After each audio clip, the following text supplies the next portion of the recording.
വണ്ടിയിലേക്ക് കയറുമ്പോൾ അവരുടെ ബാക്ക് ഷോട്ടാണ് വെച്ചിരിക്കുന്നത്. ഉറപ്പായിട്ടും അങ്ങനെയാണല്ലോ, ബാക്കിലാണല്ലോ ക്യാമറ നിൽക്കുന്നത്. എന്നിട്ട് ഏതവനാണ് ചോദിക്കുന്നത്, എനിക്ക് അവനൊന്ന് കാണുന്നുണ്ട്, അത് ആരാന്നറിയാമോ? പല മീഡിയകളിലും പക്ഷെ ഒരു പയ്യന്റെ ശബ്ദം തന്നെയാണ് എപ്പോഴും കേൾക്കുന്നത്, ആവർത്തിച്ച്. എനിക്ക് തോന്നുന്നു ഭയങ്കര സിമിലർ ആണ് ആ വോയിസ്. അപ്പൊ ആ പയ്യനാണ് പറയുന്നത്, എന്തൊരു വലിയ. നമസ്കാരം, വണക്കം and welcome back to my channel. ഇപ്പോൾ ഓൺലൈൻ മാധ്യമങ്ങളുടെ ക്യാമറ കണ്ണുകളും സെലിബ്രിറ്റികളുടെ സ്വകാര്യതയും ഇതിനെക്കുറിച്ചിട്ടുള്ള ഒരു വിശകലനമാണ് ഇന്നത്തെ വീഡിയോ. ഇന്ന് നമ്മൾ ചർച്ച ചെയ്യുന്ന മലയാള സിനിമാ സീരിയൽ താരം മഞ്ജു പത്രോസ് അടുത്തിടെ പങ്കുവച്ച ചില ഗൗരവകരമായിട്ടുള്ള വെളിപ്പെടുത്തലുകളെ കുറിച്ചിട്ടാണ്. സോഷ്യൽ മീഡിയയുടെ കാലത്ത് വാർത്ത എന്ന പേരിൽ വിളമ്പുന്ന പലതും വ്യക്തികളുടെ ആത്മാഭിമാനത്തെ എത്രത്തോളം മുറിപ്പെടുത്തുന്നു എന്നതിൻ്റെ നേർചിത്രമാണ് മഞ്ജുവിൻ്റെ വാക്കുകൾ. തുടക്കകാലത്തെ കുറച്ച് സംഭവങ്ങളെ കുറിച്ചിട്ട് പറയുകയാണെങ്കിൽ, കരിയറിൻ്റെ തുടക്കത്തിൽ അവസരങ്ങൾ നഷ്ടപ്പെടുമോ എന്ന ഭയത്താൽ പലപ്പോഴും നോ പറയാൻ മഞ്ജുവിന് കഴിഞ്ഞിരുന്നില്ല. ഉട്ടോപ്പൻ രാജാവ് എന്ന സിനിമയുടെ സെറ്റിൽ നേരിടേണ്ടി വന്ന അനുഭവം തന്നെ ഇതിനൊരു ഉദാഹരണമാണ്. നൈറ്റിയോ സാരിയോ ആയിരിക്കും കോസ്റ്റ്യൂം എന്ന് പറഞ്ഞ് വിളിച്ച ശേഷം സെറ്റിലെത്തിയപ്പോൾ നൽകിയത് തനിക്ക് ഒട്ടും കംഫർട്ടബിൾ അല്ലാത്ത വസ്ത്രമായിരുന്നു. അത് എതിർക്കാൻ ധൈര്യമില്ലാത്തത് കൊണ്ട് അന്ന് കരഞ്ഞുകൊണ്ട് ആ വേഷം ധരിക്കേണ്ടി വന്ന മഞ്ജുവിനെ ഇന്നും നമ്മൾ കാണുന്ന കരുത്തുറ്റ മഞ്ജുവുമായിട്ട് താരതമ്യം ചെയ്യുമ്പോഴേക്കും സിനിമയിലെ അധികാര ശ്രേണികൾ എങ്ങനെയാണ് ജൂനിയർ ആർട്ടിസ്റ്റുകളെ സമ്മർദ്ദത്തിലാക്കുന്നത് എന്ന് വ്യക്തമാകും. ഓൺലൈൻ മീഡിയയും ഡബിൾ മീനിങ് സംസ്കാരവും, അതായത് ഓൺലൈൻ മീഡിയ മെനാൻസ് എന്ന് പറയും. ഇന്ന് ഓൺലൈൻ മീഡിയകളിൽ ചില സെലിബ്രിറ്റികളോട് ചോദിക്കുന്ന ചോദ്യങ്ങൾ പലപ്പോഴും അതിര് കടക്കുന്നവയാണ്. ഒരു നടി വണ്ടിയിൽ കയറുമ്പോൾ എന്തൊരു വലിയ വണ്ടിയാ എന്ന് പറയുന്നതും അത് ബോഡി ഷെയ്മിങ്ങിനോ ഡബിൾ മീനിങ്ങിനോ വേണ്ടി ഉപയോഗിക്കുന്നു എന്നും മഞ്ജു ചൂണ്ടിക്കാണിക്കുന്നു. ഇതിനെ വെറുമൊരു കൗതുകമായല്ല, മറിച്ച് അങ്ങേയറ്റം സ്ത്രീവിരുദ്ധമായിട്ടുള്ള ഒരു പ്രവണതയായിട്ട് വേണം കാണാനായിട്ട്. സ്പേസിന്റെ വലുപ്പം നോക്കാൻ നമ്മൾ യെസ് പറഞ്ഞേക്കാം. പക്ഷെ അവിടെ വന്നു കഴിഞ്ഞിട്ട് ഇതാണ് ഒരു കോസ്റ്റ്യൂം ക്യാരക്ടർ എന്ന് പറയുന്ന സമയത്ത് നമുക്ക് സ്വാഭാവികമായിട്ട് നമ്മളത് കംഫർട്ട് അല്ലെങ്കിൽ ഓക്കെ അല്ല എന്നുള്ള പറയാനുള്ള സ്വാതന്ത്ര്യം കഥാപാത്രം അത് ചിലപ്പോൾ ആവശ്യപ്പെടുന്നുണ്ടായിരിക്കും ആ വേഷം. അതെ, അത് കാക്കനാട് വെച്ചിട്ടായിരുന്നു അതിൻ്റെ നമ്മളെ കുറേ എല്ലാ ആർട്ടിസ്റ്റുകളും അവിടെ വന്ന് കാണുകയൊക്കെ ചെയ്തിരുന്നു. അപ്പോൾ അന്ന് ഞാനും ഹസ്ബൻഡും കൂടിയാണ് ഇവരെ കാണാൻ വേണ്ടിയിട്ടൊക്കെ പോയത്. അപ്പോൾ അന്ന് ഈ പറയുന്ന പോലെ അത്ര ഞാൻ ഈ അഭിനയത്തിന് അത്ര സീരിയസ് ആയിട്ടൊന്നും എനിക്ക് അങ്ങനെയൊന്നും ഞാൻ കണ്ടിട്ടില്ലാത്തതുകൊണ്ട് ഒരു ക്യാരക്ടർ വരുമ്പോൾ അഭിനയിക്കാൻ എന്തോരം ഉണ്ടെന്ന് ചോദിക്കുന്നതിന് പകരം ഞാൻ ലൊക്കേഷൻ എവിടെയായിരിക്കും, കോസ്റ്റ്യൂം എന്തായിരിക്കും, ഇത് രണ്ടുമാണ് ഞാൻ നോക്കുന്നത്.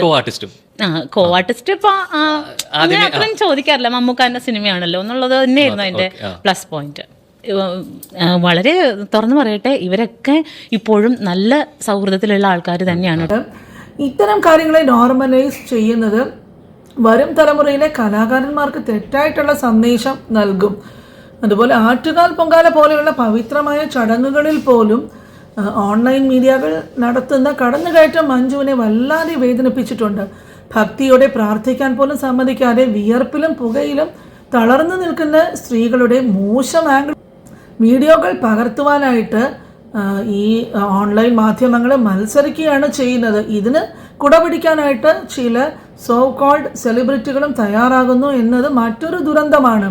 പബ്ലിസിറ്റിക്ക് വേണ്ടി മാത്രം പൊങ്കാലയിടാൻ വരുന്നവരും അവയെ ആഘോഷിക്കുന്ന മാധ്യമങ്ങളും യഥാർത്ഥ ഭക്തരുടെ ആത്മാർത്ഥതയെ തന്നെയാണ് ചോദ്യം ചെയ്യുന്നത്. ആരും എന്നെ അങ്ങനെ ബുദ്ധിമുട്ടിച്ചിട്ടൊന്നുമില്ല. അപ്പോൾ അവിടെ ചെന്ന് അപ്പോൾ എന്നോട് ചോദിച്ചപ്പോൾ പറഞ്ഞു ഇങ്ങനെ സെർവൻറ്റിൻ്റെ വേഷമാണ്, നൈറ്റിയോ കോട്ടൺ സാരിയോ എന്തെങ്കിലും ആയിരിക്കും എന്ന് പറഞ്ഞു. എന്നാൽ ഓക്കെ, ഇത് രണ്ടാണെങ്കിലും എനിക്ക് കുഴപ്പമില്ല എന്ന് പറഞ്ഞു. ഇങ്ങനെയും പറഞ്ഞു, ഇനിയിപ്പോൾ മുണ്ടും ബ്ലൗസ് ആണെങ്കിലും ഒരു തോർത്ത് വേണം. തലേദിവസം ഞങ്ങൾ ചെന്ന് തൊടുപുഴയിലായിരുന്നു. തലേദിവസം ചെന്നു. പിറ്റേ ദിവസം രാവിലെ ലൊക്കേഷനിൽ ചെന്ന് എല്ലാവരും റെഡിയായി.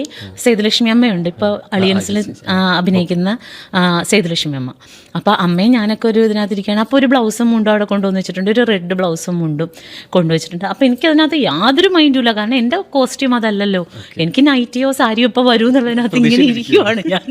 ഡ്രസ്സൊക്കെ മുടിയൊക്കെ കെട്ടി ഇങ്ങനെ ഇരിക്കുവാണ്. അപ്പോൾ കുറച്ച് കഴിഞ്ഞപ്പോഴത്തേനും വേടി ഒന്ന് ചേച്ചി കോസ്റ്റ്യൂം ചേഞ്ച് ചെയ്യണം എന്ന് പറഞ്ഞു. അപ്പോൾ ഞാൻ ചോദിച്ചു കോസ്റ്റ്യൂം ഏതാ? ഇതായിരിക്കും ചേച്ചിയുടെ ഫോഴ്സ് എപ്പോൾ കൊണ്ടുവച്ചാന്ന് പറഞ്ഞു. ഒരു പെൺകുട്ടിയാണ്. അപ്പം ഞാൻ വേഗം തന്നെ അതെടുത്ത് നോക്കിയപ്പോൾ ബ്ലൗസിങ്ങിന് ഭയങ്കര വൈഡായിട്ട് വൈഡ് നെക്കായിട്ട് ഇങ്ങനെ ഭയങ്കരമായിട്ട് ഇറങ്ങിയ ഒരു ബ്ലൗസ്. എനിക്ക് പിന്നെ എൻ്റെ കിളി പോയി. എനിക്ക് എന്താ ചെയ്യേണ്ടതെന്ന് അറിയില്ല. എനിക്ക് തലവേദന എടുക്കുന്നോ കരച്ചിൽ വരുന്നോ. ഇന്നത്തെ മഞ്ജു ആണെങ്കിൽ ചിലപ്പോൾ എനിക്ക് ചെയ്യാൻ പറ്റില്ല എന്ന് പറഞ്ഞാൽ ഞാൻ ഇറങ്ങി പോരും. എനിക്ക് അന്ന് അത്രയ്ക്കും ധൈര്യം ഉണ്ടായിരുന്നില്ല കേട്ടോ. അപ്പം ഞാൻ കരയാൻ തുടങ്ങിയപ്പോൾ സേതുലക്ഷ്മി അമ്മ ഇപ്പോഴും അമ്മ അത് പറയും, ഇന്നത്തെ നീയായിരുന്നില്ല അന്ന് എന്ന് പറയും. അപ്പോൾ അമ്മ പറഞ്ഞു, സാരമില്ല മോളെ, നമ്മൾ നാടകത്തിനും ഇതിനൊക്കെ എന്തെല്ലാം വേഷം കിട്ടുന്നു, അതൊക്കെ അഭിനയമായിട്ട് കണ്ടാൽ പോരെ, നീ അത് മറക്ക്, നീ ആ കോസ്റ്റ്യൂം ഇട്ടിട്ട് നന്നായിട്ട് അഭിനയിക്കാൻ നോക്ക്. പക്ഷെ എന്നെ അതൊന്നും സമാധാനിപ്പിക്കാൻ പറ്റുന്ന വാക്കുകളൊന്നും ആയിരുന്നില്ല അത്.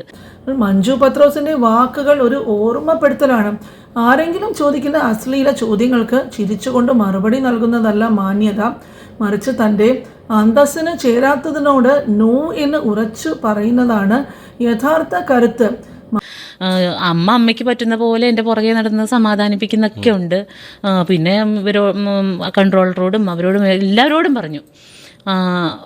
അപ്പോൾ എന്നോട് പറഞ്ഞത് ഓൾറെഡി അഡ്വാൻസ് തന്ന് ഒരു പടത്തിൽ നിന്ന് ഇറങ്ങിപ്പോവാന്നൊക്കെ പറഞ്ഞാൽ അവർക്ക് എന്ത് വേണമെങ്കിലും ചെയ്യാം. അപ്പം എൻ്റെ അന്നത്തെ ബോധമില്ലായ്മയിൽ ഞാനത് അങ്ങനെ പിന്നെ ഇനി വല്ല കേസാവോ, അങ്ങനെയൊക്കെ ഞാൻ ചിന്തിക്കണം. കേസാവോ, ഇനി നഷ്ടപരിഹാരം അങ്ങോട്ട് കൊടുക്കേണ്ടി വരുമോ, പരിഹാരത്തിന് എൻ്റെ കയ്യിൽ പൈസ ഇല്ല, ഇനി അങ്ങോട്ട് പൈസ കൊടുക്കേണ്ടി വരുമോ, ഇങ്ങനെയൊക്കെയുള്ള പല പല പല ചിന്തയിലാണ്. അവസാനം ഞാൻ ഭയങ്കര കരഞ്ഞ് ഈ ബ്ലൗസ് എല്ലാം കൂടി ഇങ്ങനെ ഇപ്പോഴും നോക്കിയാൽ അറിയാം, അതിൻ്റെ ആ ബ്ലൗസിൻ്റെ കപ്പ് മാർക്കൊക്കെ ഇവിടെ ഇരിക്കുന്ന വലിച്ച് കയറ്റി പിന്നൊക്കെ കുത്തി എന്നോട് ഗ്ലാസ് താഴെ വീണ് പൊട്ടിയിട്ട് അത് എടുക്കണം. ഞാനപ്പോൾ ഇങ്ങനെ എടുക്കുകയുള്ളൂ, അത് ഞാൻ കുനിയേ ഇല്ലായിരുന്നു.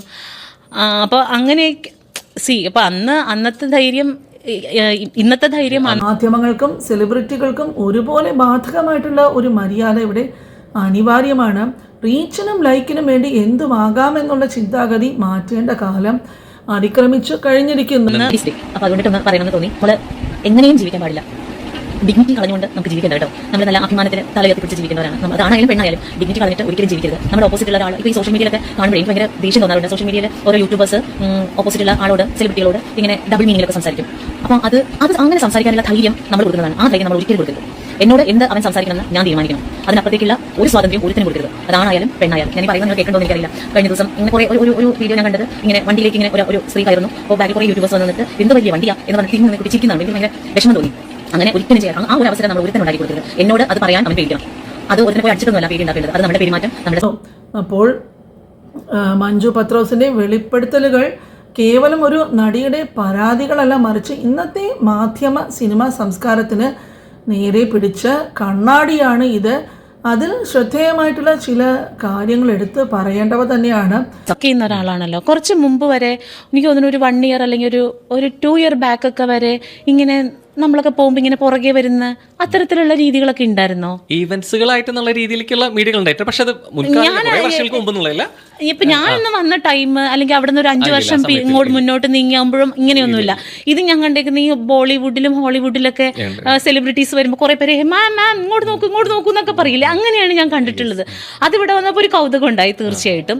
പക്ഷെ അതിനുശേഷം പിന്നീട് വന്നത് ഞാൻ ഭയങ്കര അത് ഞാൻ റിവൈൻഡ് ചെയ്ത് കേട്ടിട്ടുണ്ട്.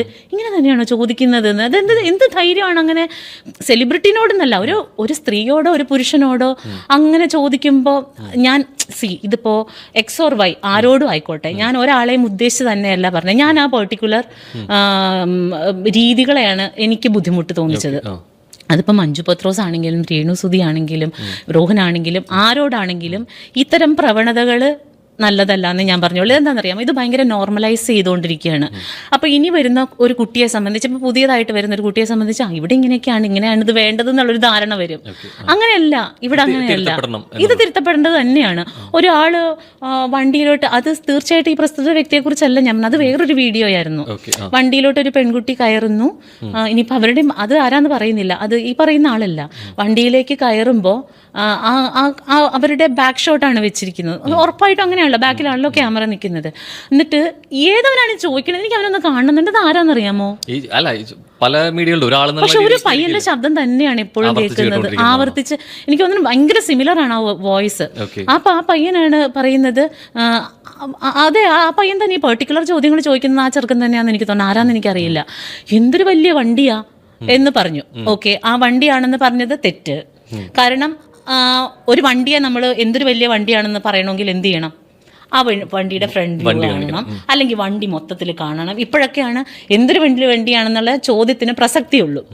ഇത് ഒരു വണ്ടിയുടെ ഡോർ മാത്രം വെച്ചിട്ട് എന്തൊരു വലിയ വണ്ടിയാണെന്ന് ചോദിക്കട്ടെ. സിനിമാ സെറ്റുകളിൽ ജൂനിയർ ആർട്ടിസ്റ്റുകൾ നേരിടുന്ന മാനസിക സമ്മർദ്ദത്തെ കുറിച്ചിട്ട് മഞ്ജു സംസാരിക്കുന്നുണ്ട്. പറഞ്ഞ വസ്ത്രത്തിന് പകരം മറ്റൊന്ന് നൽകി അത് ധരിക്കുവാൻ നിർബന്ധിക്കുമ്പോൾ അഡ്വാൻസ് വാങ്ങിയതല്ലേ, ഇനി ഇതിൽ നിന്നും പിന്മാറിയാൽ കേസാകുമോ എന്നൊക്കെയുള്ള ഭയമാണ് പലരെയും ഇതിന് പ്രേരിപ്പിക്കുന്നത്. ഒരു സ്ത്രീക്ക് വേണ്ടിയിട്ട് പൊങ്കാലയിടാൻ പോകുന്നതാണ് നമ്മൾ. കുറച്ചൊക്കെ കോമൺ സെൻസ് വേണമെന്ന് എനിക്ക് തോന്നിച്ചിട്ടുണ്ട്. കഴിഞ്ഞ പ്രാവശ്യം ഇതേപോലെ ഞാൻ പുളിമൂട്, അവിടെയാണ് പൊങ്കാലയിടാൻ ഇരുന്നത്. പുളിമൂട് ജംഗ്ഷനിൽ ട്രിവാൻഡ്രം, അവിടെ സെക്രട്ടറിയേറ്റിൻ്റെ ഓപ്പോസിറ്റ് ഉള്ളിലേക്കുള്ളൊരു വഴിയിലായിരുന്നേ. വലിയ തിരക്കൊന്നും ഉണ്ടായില്ല, സുഖമായിട്ട് ഇടാനൊക്കെ പറ്റി. കുറേ കഴിഞ്ഞപ്പോൾ മീഡിയാസ് ഇങ്ങ് വരാൻ തുടങ്ങി. അതായത് ഈ തീ കത്തിക്കുന്ന ടൈം ആയപ്പോഴത്തേക്കും മീഡിയാസ് വരാൻ തുടങ്ങി. പിന്നെ ഇത് പ്രാർത്ഥിക്കാൻ പറ്റണ്ടേ, നമ്മൾ എന്തിനാ പോയിരിക്കുന്നത്? നമുക്ക് മനസ്സ് തുറന്നൊന്ന് പ്രാർത്ഥിക്കണം. അതിൻ്റെ ബോറടിക്കുന്നുണ്ടോ? ഞാൻ അതിൻ്റെ മുമ്പ് ഞാനിങ്ങനെ സ്കിപ്പ് ചെയ്ത് പോകുന്നു എനിക്ക് തോന്നുന്നുണ്ട്. അതിന് മുൻപ് ഞാൻ ശാസ്തമംഗലത്താണ് ഇട്ടത്. അപ്പോൾ ഞാൻ ഭയങ്കര സുഖം, എനിക്ക് ആ പൊങ്കാല കഴിഞ്ഞപ്പോൾ ഭയങ്കര സന്തോഷവും തൃപ്തിയും. നമ്മൾ എല്ലാ ദിവസത്തെയും പ്രാർത്ഥനകൾ ഈശ്വരൻ്റെ അടുത്ത് എത്തൂല എന്ന് വിശ്വസിക്കുന്ന ഒരാളാണ് ഞാൻ. ചില ദിവസം പ്രാർത്ഥിക്കുമ്പോൾ നമുക്കറിയാതെ കണ്ണെന്നൊക്കെ വെള്ളം വരും, ഒരു വല്ലാത്ത സന്തോഷമൊക്കെ കിട്ടും. അങ്ങനെ ഒരു ദിവസമായിരുന്നു അന്ന്. അപ്പോൾ ആ ഒരു പ്രതീക്ഷയിലാണ് രണ്ടാമത്തെ പ്രാവശ്യം ഞാൻ പോകുന്നത്. പ്രാർത്ഥിക്കാൻ പറ്റിയില്ല എന്ന് മാത്രമല്ല, ദേഷ്യം വരുന്ന എങ്ങനെയെങ്കിലും ഇത് കഴിഞ്ഞാൽ മതി എന്നൊക്കെ ആയിപ്പോയി. കാരണം ഇങ്ങനെ 5-6 പേര് ഇങ്ങനെ വരുന്നു, അവർ തീ കത്തിക്കുന്നു. അപ്പം ഈ അടുപ്പ് കൊളുത്തി കഴിയുമ്പോൾ തന്നെ ഫ്രണ്ടിൽ നിന്ന് ഭയങ്കര വെയിൽ വരും. നമുക്ക് തീരെ ഇപ്പം ശീലമില്ലാത്ത, പണ്ടൊക്കെ ആണെങ്കിൽ കുഴപ്പമില്ല. അതുപോലെ ഓൺലൈൻ മാധ്യമങ്ങൾ പലതും ഡബിൾ മീനിങ് ചോദ്യങ്ങളാണ് ചോദിക്കുന്നത്. എന്നാൽ ഇത് ഒരു വലിയ ട്രെൻഡായിട്ട് മാറിക്കഴിഞ്ഞു എന്ന് മഞ്ജു നിരീക്ഷിക്കുന്നു. രേണു, സുജയെ പോലുള്ളവർ ഇതിന് നൽകുന്ന മറുപടികൾ പലപ്പോഴും, രേണു, സുധിയെ പോലുള്ളവർ ഇതിന് നൽകുന്ന മറുപടികൾ പലപ്പോഴും ഇത്തരം ചോദ്യങ്ങൾ ചോദിക്കാൻ മാധ്യമപ്രവർത്തകർക്ക് കൂടുതൽ ലൈസൻസ് നൽകുന്നത് പോലെയാകുന്നു എന്നുമൊക്കെയുള്ള അഭിപ്രായങ്ങൾ പരക്കെയുണ്ട്. അപ്പം അങ്ങനെ അധികം ആർക്കും തീയിൽ കത്തിച്ച് ശീലമില്ല. പുക ഇങ്ങോട്ട് വന്നിട്ട് നമ്മുടെ അടുപ്പിൻ്റെ മാത്രമല്ല, ചുറ്റുമുള്ള അടുപ്പിൻ്റെ പുക ഇങ്ങ് വരും. കണ്ണീന്ന് മൂക്കിന്നൊക്കെ വെള്ളം വന്നിട്ട് നമുക്ക് നമ്മുടെ കോസ്റ്റ്യൂം എങ്ങനെയാണെന്നൊന്നും നമുക്ക് അന്നേരം മനസ്സിലാവില്ല. എല്ലാം കണ്ണൊക്കെ തുടയ്ക്കാനും നമ്മൾ. അപ്പം ഈ സമയത്താണ് ഇവരിത് നിന്ന് ഷൂട്ട് ചെയ്യുന്നത്. ഞാൻ എല്ലാ തെറ്റും മീഡിയയുടെ പേരിൽ പറയല്ല. പക്ഷെ എന്തുകൊണ്ട് ഷൂട്ട് ചെയ്യരുതെന്ന് പറഞ്ഞില്ല? അതാ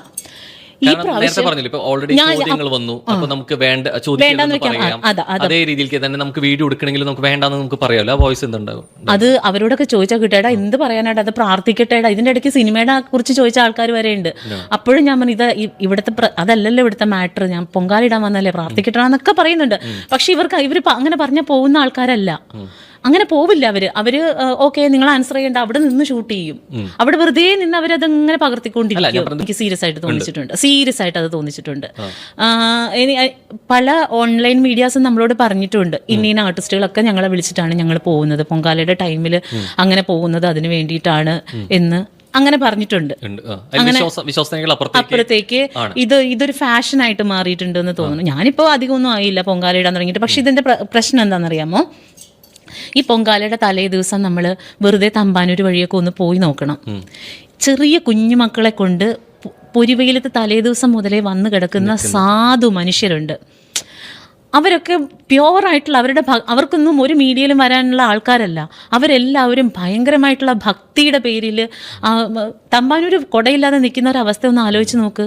അപ്പോൾ ഈ ടാറിൻ്റെ ചൂട് ഇതെല്ലാം എല്ലാവരും അങ്ങനെ വന്ന് കിടന്ന് കഷ്ടപ്പെട്ട് ദേവീനോട് പ്രാർത്ഥിച്ചിട്ട് പോകാൻ വേണ്ടി വരുന്നവരാണ്. അപ്പോൾ അവിടെ ഇത്തരത്തിലുള്ള പ്രഹസനങ്ങൾ കാണുമ്പോൾ, അതുപോലെ തന്നെ ഭക്തിയുടെയും ആത്മസമർപ്പണത്തിൻ്റെയും വേദിയായ ആറ്റുകാൽ പൊങ്കാല പലപ്പോഴും സെലിബ്രിറ്റികളുടെയും മാധ്യമങ്ങളുടെയും ഒരു ഷോ ഓഫ് വേദിയായിട്ട് മാറുന്നുണ്ട്. ചൂടിലും പുകയിലും പെട്ട് ഉഴലുന്ന ഭക്തരുടെ അശ്രദ്ധമായിട്ടുള്ള നിമിഷങ്ങൾ സൂം ചെയ്ത് പകർത്തുന്ന മാധ്യമ രീതിയെ നാറിത്തനം എന്നാണ് മഞ്ജു വിശേഷിപ്പിക്കുന്നത്.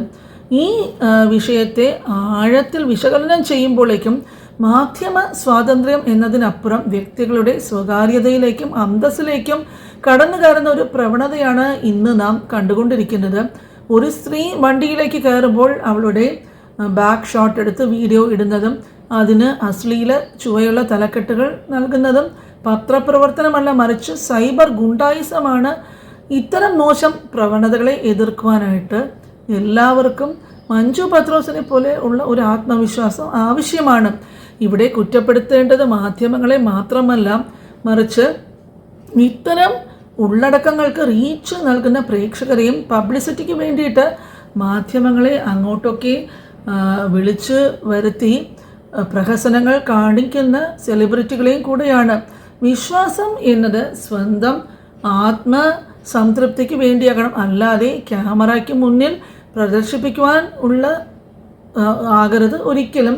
പാവപ്പെട്ട മനുഷ്യർ വെയിലത്തും മഴയത്തും നിന്ന് പ്രാർത്ഥിക്കുമ്പോൾ VIP പരിഗണനയിൽ പൊങ്കാലയിട്ട് അത് മാധ്യമങ്ങളിൽ വരാൻ ആഗ്രഹിക്കുന്നവർ ഭക്തിയെ അപമാനിക്കുകയാണ് ചെയ്യുന്നത്. അവസാനമായി നോ എന്ന് ഉറച്ചു പറയാനുള്ള ധൈര്യം ഓരോ സ്ത്രീയും ഓരോ കലാകാരനും ആർജിച്ച് എടുക്കേണ്ടതുണ്ട്. തൻ്റെ ഡിഗ്നിറ്റി കളഞ്ഞുകൊണ്ട് ആർക്കും ജീവിക്കേണ്ടതില്ല എന്നുള്ള മഞ്ജുവിൻ്റെ നിലപാട് ഓരോ വ്യക്തിയും മാതൃകയാക്കേണ്ടതാണ്. ഗവൺമെൻറ് തലത്തിൽ തന്നെ ഓൺലൈൻ മാധ്യമങ്ങളുടെ ഇത്തരം അതിരുകടന്ന ഇടപെടലുകളെ നിയന്ത്രിക്കുവാനായിട്ട് നിയമങ്ങൾ വരണമെന്നുള്ള മഞ്ജുവിൻ്റെ ആവശ്യം ഏറെ പ്രസക്തമാണ്. മാധ്യമങ്ങൾ അവരുടെ മാന്യതയും സെലിബ്രിറ്റികൾ അവരുടെ ആത്മാഭിമാനവും വീണ്ടെടുക്കുമ്പോൾ മാത്രമേ ആരോഗ്യമായിട്ടുള്ള ഒരു സോഷ്യൽ മീഡിയ സംസ്കാരം ഇവിടെ കെട്ടിപ്പടുക്കുവാനായിട്ട് സാധിക്കുകയുള്ളൂ. അപ്പോൾ ഇതിനെക്കുറിച്ചിട്ട് നിങ്ങളുടെ അഭിപ്രായം എന്താണ് എന്നുള്ളത് മറക്കാതെ കമൻറ്റ് ബോക്സിൽ ഷെയർ ചെയ്യുക. കൂടാതെ ഇതുപോലെയുള്ള പ്രധാനപ്പെട്ട വിഷയങ്ങളുടെ വീഡിയോ കാണുവാനായിട്ട് മറക്കാതെ ഈ ചാനൽ സബ്സ്ക്രൈബ് ചെയ്യുക. കൂടാതെ ഒരു ലൈക്കും ഹൈപ്പും കൂടെ ചെയ്തേക്കുവാൻ മറക്കരുത്. ഇതുവരെ വീഡിയോ വാച്ച് ചെയ്ത് എല്ലാവർക്കും താങ്ക്സ് ഫോർ വാച്ചിങ്.